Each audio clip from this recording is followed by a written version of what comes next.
Hello বন্ধুরা, good morning. কেমন আছো সবাই? আশা করি সবাই ভালো আছো। আর এখন বাজে 9:45 সময় ব্লগটা শুরু করলাম। আমার কাজ কমপ্লিট হয়ে গেছে। বড় ছেলের টিফিন রেডি হয়ে গেছে স্কুলে যাবে বলে, কিন্তু পড়তে গেছিলো, পড়ে বাড়ি আসলো 8:30টায়। বাড়ি এসে ঝমঝম করে বৃষ্টি আরম্ভ হয়ে গেল। দুদিন বেশ বৃষ্টিটা কমেছিল, রোদ উঠেছিল বেশ, আজকে আবার ঝমঝম করে বৃষ্টি শুরু হয়ে গেল। তাও ওই জন্য বললাম স্কুলে যেতে হবে না, ঝমঝম করে বৃষ্টি পড়ছে, তারপর এখনও রেডি হতে পারবে না। 8:30 বাজে, 8:30টার মধ্যে আসলো তো পড়ে লেট হয়ে যাবে। আমার টিফিন ভাত সব কিছু রেডি করে দিয়েছিলাম, আর কি করা যাবে, ঝমঝম করে বৃষ্টি পড়লে তো যেতে পারবে না। আর কালকে শরীরটা খারাপ ছিল, তাই জন্য ব্লগ শ্যুট করিনি কালকে। তো মা ভাত বসিয়ে দিয়েছে, আমার ননদ আছে, ননদ কালকে রাত্রে এসেছে, তো মা তাড়াতাড়ি ভাতটা বসিয়ে দিয়েছে। আর আমি ওপরে ভাত করেছিলাম বড় ছেলে খেয়ে যাবে বলে, তো ভাতটা নিচে নিয়ে যাব। আর টিফিন করে দিয়েছিলাম, ছোলা সেদ্ধ করে দিয়েছিলাম। দেখো দুই ভাই বসে বসে কী কাণ্ড করছে। ছোটোটা কিন্তু এখনও খায়নি, ওকে খাওয়াবো, এখন ঘুম থেকে উঠলো, ওর দাদা এসে ঘুম থেকে তোলালো। 8:30 যদি না বাজাতিস তাহলে তুই দিব্য স্কুলে যেতে পারতিস, তখন বৃষ্টি পড়ছিল না। সকালবেলা তাড়াতাড়ি করে বড় ছেলের খাবার টিফিনটা রেডি করে দিলাম। ও মা, দেখছি বৃষ্টি আরম্ভ হয়ে গেল। আর একটু আগে কিন্তু খুব জোরে জোরে বৃষ্টি হচ্ছিল। আর বড় ছেলে পড়তে গেছিলো সকালবেলা, ম্যাথ স্যারের কাছে পড়তে গেছিলো, তো বাড়ি আসতে না মানে 8:30 বাজিয়ে ফেলেছে। এবার এত লেট করে বাড়ি আসলে তাহলে ও রেডি হবে কি করে, তারপরে আবার বৃষ্টি।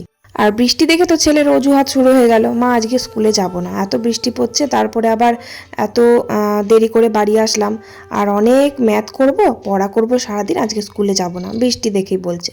তাহলে আমি আর কি বলবো, আর এমনি তো বৃষ্টিটা না পড়লে তাহলে বকাচকা করতাম, বৃষ্টি পড়ছে বলে আর কিছু বললাম না। আমি তো ভাত রেডি করেই দিয়েছিলাম, ভাত, তারপরে টিফিনের জন্য টিফিনটাও রেডি করে দিয়েছিলাম। ছোলা সেদ্ধ খেতে ভালোবাসে, ছোলা সেদ্ধ করে দিয়েছি আজকে। আর তা না হলে পরোটা করে দিই, এক একদিন লুচি করে দিই, আলু ভাজা, আলু চচ্চড়ি করে দিই। এখন আলু চচ্চড়িটা দেখি খায়। স্কুলে তো গেল না, এই যে দুই ভাইতে এখন খুনসুটি করছে। মানে দুই ভাই এক জায়গায় থাকলে যে কি মারামারি দুষ্টুমি করে সে কি বলবো। আর যাই হোক, তারপর ও গেল না স্কুলে। ভাতগুলো, তারপরে টিফিনটাও ছোলা সেদ্ধ করেছিলাম, সব নিচে নিয়ে চলে আসলাম। দিয়ে এসে দেখছি মা তো ভাত নামিয়ে দিয়েছে, অনেকক্ষণ আগেই ভাত বসিয়ে দিয়েছিল। আজকে আমার ওই ননদের বর আছে, মানে নন্দাই আছে, তো তাড়াতাড়ি রান্নাটা মা ওই জন্য বসিয়ে দিয়েছিল। আর আমার ননদ কালকে সন্ধ্যাবেলার দিকে এসেছিল, তো এখন থাকবে, নন্দায় আজকে চলে যাবে। তো ভাত তো মা অলরেডি নামিয়ে দিয়েছে, তো আমি এসে দেখি ভাত হয়ে গেছে। তো 9টা আর কি বাজে, 9টার সময় আমি নিচে এলাম। তো মা বললো তাহলে জলখাবারে খাওয়ার জন্য একটা কিছু তো করতে হবে, তাই আমি ভাবলাম যে বাড়িতে কুমড়ো যখন আছে তাহলে কুমড়ো দিয়ে একটু পকোড়া মতন করি। তো কুমড়োগুলো পাতলা পাতলা করে কেটে নিয়ে বেসনের মধ্যে একটু লঙ্কা কুচি, একটু কালো চিড়ে দিয়েছি, দিয়ে একটু গরম গরম বেশ মচমচে করে বড়া ভেজে নিলাম, মানে পকোড়া আর কি, কুমড়ো দিয়ে। তারপরে আমার বর বাজার থেকে বাড়ি আসলো, এসে দেখছি বেগুন নিয়ে এসেছে। তো বেগুন দিয়ে বেশি ভালো লাগে খেতে, তাই জন্য কুমড়োটা বাদ দিয়ে মানে বেগুনটা দিয়েই ভাজলাম, বেগুনটা গোল গোল করে কেটে নিয়ে বেগুন দিয়ে ভাজলাম। তো আমার বর বললো কুমড়ো দিয়ে ভেজো না, কুমড়ো দিয়ে ও খুব একটা পছন্দ করে না, কারণ খুব মিষ্টি হয়ে যায়, তো কুমড়োটা তো মিষ্টি, তার জন্য। তো বেগুনই বেশি ভালো লাগে, কুমড়ো দিয়ে অবশ্যই অতটা ভালো লাগে না। তো কটা কুমড়ো দিয়ে ভেজে ফেলেছিলাম কয়েকটা, আর বেগুনটা আনার পর আর কুমড়ো দিয়ে ওগুলো ভাজিনি, বেগুন দিয়েই ভাজলাম। তো এবার কুমড়োগুলো তো কাটা হয়ে গেছে, তাই মা বললো কুমড়োগুলো কাটা হয়ে গেছে যখন, তাহলে কুমড়োগুলো কি করবে, তাহলে কুমড়োগুলো ভেজে ফেলো। তাই আমি ভাবলাম কুমড়োগুলো একটু ছোট্ট ছোট করে কেটে নিই, দিয়ে ভাজা করে দিই। কুমড়ো ভাজাটা আবার জেঠু খেতে খুব ভালোবাসে, আর কুমড়ো একটু মানে মিষ্টি হলে ভাজাটা খেতে ভালো লাগে।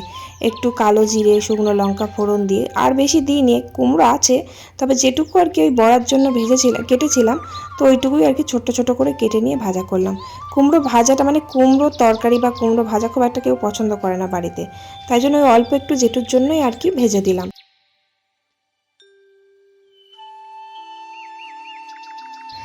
আর জেঠু বাজার থেকে একটা বাঁধাকপি নিয়ে এসেছিলো, এখন বেশ বাঁধাকপি অফ সিজন, তো ভালো লাগবে খেতে। তো বাঁধাকপিটা বেশ অনেকটাই বড় সড়ো ছিল। তো কালকে বাঁধাকপিটা অর্ধেক রান্না করেছিলাম। কালকে আমার খুব শরীর খারাপ করছিল, মানে প্রচণ্ড মাথা ঘুরছিল, শরীরটা কেমন দুর্বল লাগছিল, মানে শরীরে পারছিলাম না একদম, তাই জন্য কালকে আর ব্লগ করিনি, একদম বন্ধই ছিল। তো এবার কালকে বাঁধাকপিটা অর্ধেক রান্না করেছিলাম, বাঁধাকপিটা পুরোটাই কোচানো হয়ে গেছিলো। তারপরে দেখলাম এতটা বাঁধাকপি রান্না করে তো থেকে যাবে, তাই ভাবলাম অর্ধেকটা রেখেই দিই, আর কোচানো হয়ে গেলে অসুবিধা নেই, ফ্রিজের মধ্যে থাকলে কিছু হবে না। তো কালকে কিন্তু মাছের মুড়ো দিয়ে বাঁধাকপিটা রান্না করেছিলাম, কালকে মাছ এনেছিল, মাছের মুড়ো দিয়ে অর্ধেকটা রান্না করেছিলাম। আর আজকে হচ্ছে বৃহস্পতিবার, বৃহস্পতিবার তো এবার নিরামিষ, তাই জন্য মা তো বৃহস্পতিবারে নিরামিষ খায়। আমাদের বাড়িতে সবাই খায়, আসলে মা গরুর দীক্ষা নিয়েছে তো তাই আর কি বৃহস্পতিবারটাই নিরামিষ খায়, আমরা সবাই খাই আঁশ। তো এবার নন্দা এসেছে, সেদিনকে ননদ বাড়ি চলে গেল, মাংসটা রান্না করলাম, খেতে পারলো না, তাই জন্য একটু আলাদা করে মাংস লাস্টে রান্না করে দেবো। মাংস নিয়েছি, পোলট্রির মাংস নিয়েছি, মাংসটা রান্না করে দেবো লাস্টে, মায়ের জন্য আর কি আলাদা করে নিরামিষ সব রান্না করে রেখে দিচ্ছি। তো মুসুর ডাল করলাম একটু মশলা দিয়ে। আর একজন কমেন্ট করেছিল যে মুসুর ডাল করেছো বা নিরামিষ বলছো। আমাদের কিন্তু বাড়িতে মুসুর ডালটা কখনো আঁশ বলা হয় না, মুসুর ডালটা নিরামিষই বলে। সব জায়গায় তো মুসুর ডালের আবার আঁশের কী আছে, তাই তো তার জন্য এখন মুসুর ডালটা খাওয়া হয়। আগে কিন্তু শনিবারে মুসুর ডাল রান্না হতো না, তবে মাই আর কি বলেছে মুসুর ডালটা রান্না করা যাবে। ওখানে দীক্ষা নিয়ে আর কি জিজ্ঞাসা করেছে যে মুসুর ডাল খাওয়া যাবে কিনা, মুসুর ডাল উনি নাকি বলেছে যে মুসুর ডাল আঁশ নয়, তো তার জন্যে মুসুর ডালটা রান্না হয়। যাই হোক, মায়ের জন্য মুসুর ডাল, বাঁধাকপি সব আলাদা করে রেখে দিয়েছি, আর ওই যে জলখাবারে বেগুনি ভেজেছিলাম ওটাই আর কি রেখে দিয়েছি। তো মা বললো ওই দিয়ে আমার খাওয়া হয়ে যাবে, আর আমার জন্য আলাদা কিছু করতে হবে না। আর সকালবেলা আবার নন্দায় বাজারে গিয়ে কয়েকটা লাঠা মাছ নিয়ে এসেছে ননদের জন্য। ওর শরীরটা একটু খারাপ, ডাক্তার দেখাচ্ছে, তো তার জন্য ওর জন্য জ্যান্ত লাঠা মাছ নিয়ে এসেছে। তো লাঠা মাছটা ওই জিরে বাটা দিয়ে আর গোলমরিচ গুঁড়ো দিয়ে, কালো জিরে দিয়ে একটু পাতলা করে ঝোল করে দিলাম। ডাক্তারে খেতে বলেছে, তাই জন্য ওকে পাতলা করে ঝোল করে দিলাম।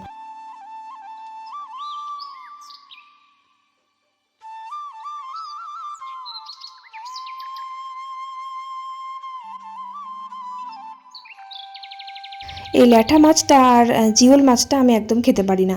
আমার বেবি হওয়ার সময়, মানে গুবলুসোনা হওয়ার পর আমাকে এই ল্যাঠা মাছ এনে আর কি পাতলা পাতলা করে ঝোল করে দিত, কিন্তু আমি খেতে পারতাম না। কেমন আমার এই মাছ দেখলেই কেমন গা ঘোলায়, আমি খেতেই পারি না, জানি না কেন, ছোটোবেলা থেকে। আর জিওল মাছটা তো একদম খাওয়া বারণ আছে, আমার মা শীতলার আর কি মানত করা আছে, তাই মা বারণ করতো যে জিওল মাছ কখনো খাবি না।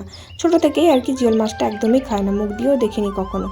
তো যাই হোক, তারপর মাংসটা এই যে রান্না করে নিলাম, মাংসটা ওই আলু দিয়ে আর কি একটু ঝোল করব। আর ডাল তো করেছি, ডাল মশলা জিরে আদা বাটা দিয়ে একটু ডাল করে নিয়েছি।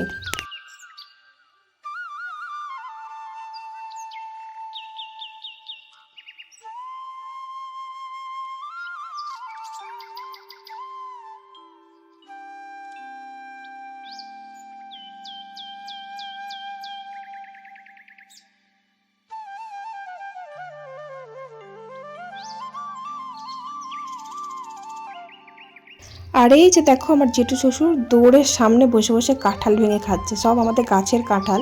আমাদের গাছে এই বছর মানে প্রথম কাঁঠাল হলো। আমাদের 3-4টে কাঁঠাল গাছ আছে, এই বছরই প্রথম ফল হলো। তো কাঁঠাল হয়েছে প্রায় 20-25টা মতন কাঁঠাল হয়েছে, এই প্রথম হলো। আর কাঁঠালগুলো দারুণ খেতে, এত সুন্দর। আমি নিজেই কাঁঠাল পছন্দ করি না, মানে অতিরিক্ত, মানে গন্ধ তো বেশি, কাঁঠালের উগ্র গন্ধ, সেই গন্ধটাই সহ্য হয় না। কিন্তু কাঁঠালগুলো এতটাই ভালো খেতে যে আমারও ভালো লাগছে খেতে, মানে একদম পছন্দ করি না তা নয়, আবার অতিরিক্ত গন্ধ সহ্য করতে পারি না কাঁঠালে। কাঁঠালটা মানে 2-1 কোয়া খাই, 2-1টা, এর থেকে বেশি ভালো লাগে না খেতে। তবে আমাদের গাছের কাঁঠালটা এত মিষ্টি আর এত ভালো খেতে, না গলা না খাজারোয়া, বেশ সেই কদমা রোয়ার মতন একদম ছোট্ট ছোট্ট, কি সুন্দর। তো যাই হোক, জেঠু ভাঙলো, দিয়ে বললো খাবে বৌমা, আমি বললাম দিন একটা খাই, বসে বসে রান্না করতে করতে একটা খেয়ে নিলাম। আর ওদিকে আমার বড় ছেলেও কাঁঠাল খেতে খুব ভালোবাসে, কিন্তু গুবলুসোন আবার কাঁঠাল খায় না, ও একদম কাঁঠাল পছন্দ করে না।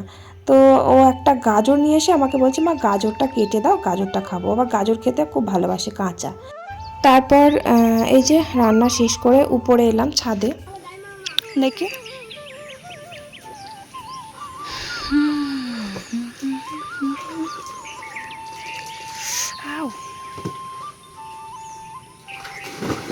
আস্তে,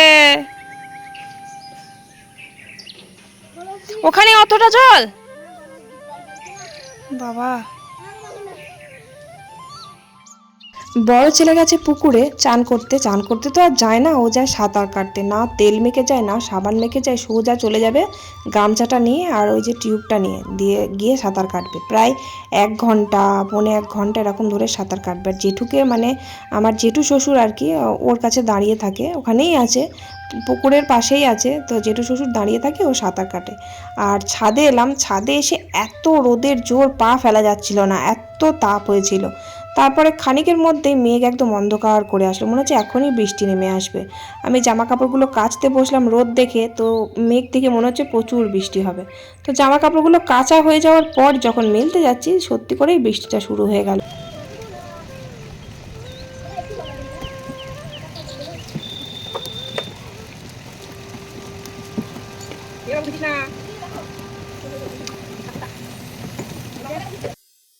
তারপর ওদিকে বৃষ্টি তো হচ্ছে, জামা কাপড়গুলো কাচলাম, এদিকে বৃষ্টি শুরু হয়ে গেল, মানে ঝমঝম করে এই বৃষ্টিটা শুরু হয়ে গেল।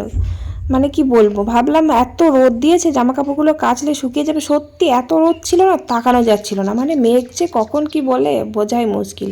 আর সত্যি বলতে বৃষ্টিটা না কবে থেকে শুরু হয়েছে, বৃষ্টি যেন কমছেই না, মানে পৌঁছিয়ে দিচ্ছে যেন একদম। চারিদিকে কাদা প্যাচ প্যাচ করছে, আর আমাদের বাড়িতে তো মাটি আছে, পিছনে তো যাওয়াই যাচ্ছে না, কাঠ পাটকাঠি কেমন সব ভিজে ভিজে হয়ে আছে।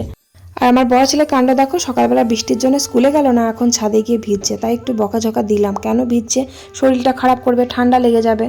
ভাত খেয়ে উঠে জামা কাপড়গুলো সব তুলে নিয়ে আসলাম, ফালতু ফালতু জামা কাপড়গুলো আরও ভিজিয়ে লাভ নেই। তাই এই যে নিচে নিয়ে এসে গ্রিলের সামনে মেলে দিচ্ছি, ছাদে থাকলে আরও ভিজে ভিজে যাচ্ছে, কারণ বৃষ্টিটা বেশ ভালো জোরে জোরেই পড়ছে। মানে মাঝে মাঝে জোরে পড়ছে, মাঝে মাঝে থেমে যাচ্ছে, আর রোদ তো হবে না, এমনি বেলা হয়ে গেছে, 3টে 4টে প্রায় বাজতে চললো, 3টে বাজে এখন। খেয়ে উঠেই আর কি জামা কাপড়গুলো তুলে নিয়ে আসলাম। তারপরে যে বিকেলবেলা একটু ঘরদোরগুলো ঝাড় দিয়ে নিলাম। আর কালকে জানো তো, তোমাদের বললাম তো যে কালকে আমার শরীরটা খারাপ করছিল, ভিডিও করিনি, কালকে ব্লগ শুরু করিনি। তো কালকে হঠাৎ করে জানো তো আমার এক ভাই আসে আমার বাপের বাড়ির থেকে। আমার বাপের বাড়ি মানে আমার বাড়ির একদম সামনেই বাড়ি। ওই যে বাপের বাড়ি গেছিলাম না একবার, তোমাদের ব্লগ দিয়েছিলাম, বাপের বাড়ি গেছিলাম দাদার সাথে দেখা করতে, তখন আর কি যে বাড়িতে ফার্স্ট উঠেছিলাম, মানে আমার দাদার সাথে দেখা করার পর সেই বাড়ির আর কি ভাই। তো কোনো কারণে ওর গাড়ি নিয়ে কালনাতে এসেছিল, তো ওই সোজা ফোন করে যে তোর বাড়িতে যাচ্ছি। ও আমার বাড়িতে কিন্তু বহু বছর পর আসলো, ওকে দেখে সত্যি আমি যে এত খুশি হয়েছি তোমাদের বলে বোঝাতে পারবো না। আমার বিয়েতেই ও এসেছিল ফার্স্ট, তারপরে এই আজ আসলো। দি কালনা মোড় বলে দিয়েছিলি তুই, গ্রাম কালনা মোড় না বলে বলছে কালনা মোড়।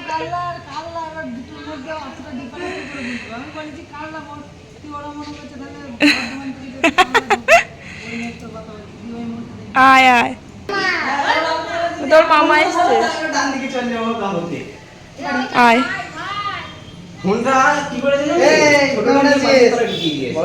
ফোন বালিশের তলায় দি, শুনতে পাইনি কো,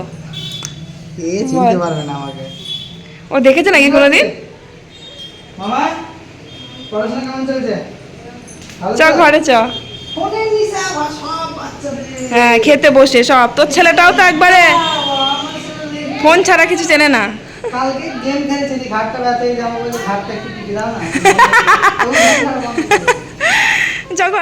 কালকে ও হঠাৎ করে এই 2-3টের সময় ফোন করে, আমরা তখন আর কি খেয়ে দিয়ে ঘুমিয়ে পড়েছি। ফোন করে বলছে যে কালনাতে এসেছি, তো গাড়ি নিয়ে তাহলে তোর বাড়িতে যাবো।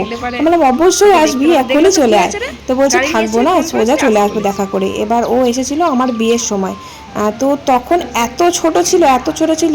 আর এই যে ভাইকে দেখছো, একে না আমি কোলে পিঠে মানুষ করেছি, এ তখন খুব ছোট ছিল। আমি তখন আর কি 5 বছরের হয়তো। তো আমি তখন থেকে বাচ্চা কাচ্চা খুব ভালোবাসতাম, তো ওকে নিয়ে আর কি আমাদের বাড়িতে ঘুম পাড়ানো, শোয়ানো, এরকম আর কি ও আমার কাছে সবসময় থাকতো। ও কিন্তু আমার থেকে অনেকটাই ছোট, কিন্তু ওর এইটুকু বয়সে কিন্তু বিয়ে হয়ে গেছে। আমার গুবলু সোনার থেকেও বড় একটা ওর ছেলে আছে, মানে ওর ছেলে আমার গুবলু সোনার থেকে বড়। খুবই অল্প বয়সে বিয়ে করেছে, তার উপর আবার লাভ ম্যারেজ। তো যাই হোক, তো এবার কালকের এটা কিন্তু কালকের ব্লগ, কারণ আমি কালকে ব্লগ করিনি, শরীরটা খারাপ করছিল বলে কালকে ব্লগ করিনি। শুধু ভাই এসেছিল বলেই আমি ক্যামেরাটা চালু করেছি, কারণ অনেক বছর পর আসলো, একটা স্মৃতি হয়ে থাকবে, ভিডিওটাই থেকে থাকবে। ও যে আবার কবে আসবে তার কোনো ঠিক নেই। যা চলে যা, যে একটা ভাই আছে, ভাই না দাদা হবে মনে হয়, না দাদা, দাদা। হ্যাঁ, কত বয়স হলো তোর ছেলে? তোর ছেলে 4.5। হ্যাঁ 5 বছরই তো ভর্তি করতে হবে। আরে সবাই চাবিটা রেখে দিয়ে আসবো, তো চাবি তো তোমাকে দিয়েই যাবো। টাটা করতে, টাটা করতে, রিমিকে নিয়ে আসবি, টাটা টাটা করে দিবি।